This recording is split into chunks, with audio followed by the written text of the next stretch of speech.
Hello po, magandang araw po sa inyong lahat. Welcome po kayo again sa channel ko. Ito naman po ang kaibigan niyo si Jake from Bacolod City, Philippines. Sa video natin ngayon, magbibigay po tayo ng sarili po nating opinion regarding po sa sinabi ni former Senator Cynthia Villar na gusto na talaga nila, ng pamilya nila, i-dispose ang prime water.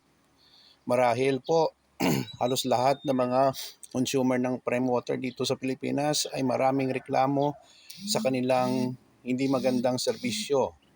So kung bago lang kayo sa channel ko at gusto nyong video na ito, paki-like lang po, share, and huwag kalimutang mag-subscribe. Without a doubt, ang mga Villar po ay isa po sa pinakamayamang pamilya dito sa Pilipinas. Hindi lang po sa kayamanan kundi politics powerhouse. Alam natin na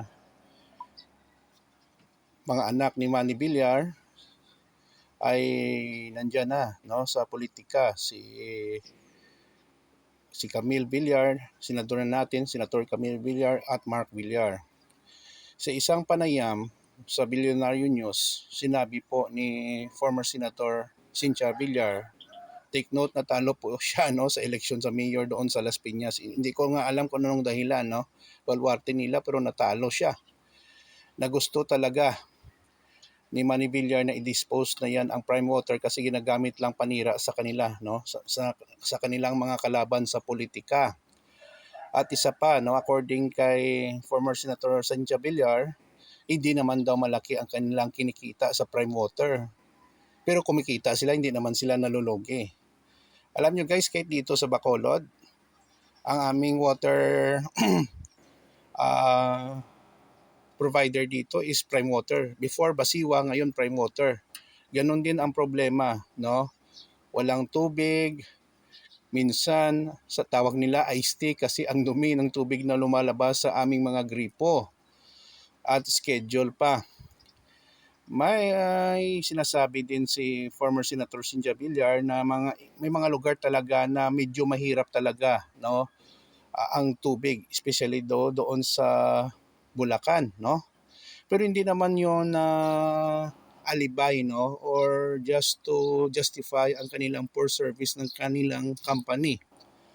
Dapat gumawa sila ng paraan katulad ng paggawa ng saan ba sila makakuha ng additional sources ng tubig or motor, magpump ng tubig.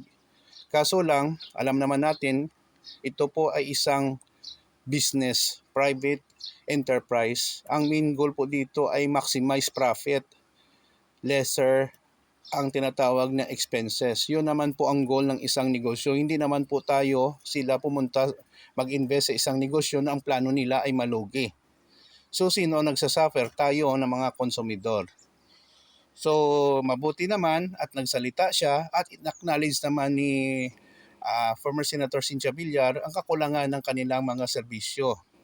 Pero ang importante dito, na-acknowledge siya pero dapat nilang gawan ng paraan.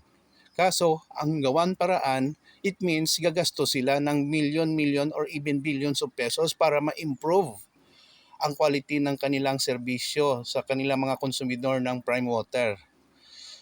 Sa pagkaalam ko lang dito sa Negros Occidental, prime water dito sa Bacolod, ating Mamaylan City, sa south ng Negros Occidental, prime water din ang nagsusupply ng kanilang mga tubig. Same problem din also. Hindi din naayos.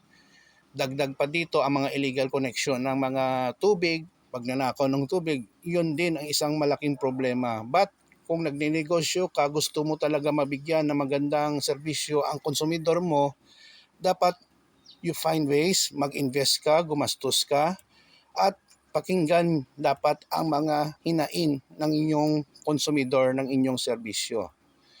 Yun lang po guys, pakilagay lang po sa inyong comment section kung ano masasabi nyo sa pahayag ni former Senator Cynthia Villar regarding po sa kanilang company na Prime Water. Maraming salamat po sa inyong panonood. Please like, share, and huwag kalimutan mag-subscribe. Kita-kita po tayo guys sa susunod na video. Ito naman po ang kaibigan nyo si Jake. Paalam. Love you all.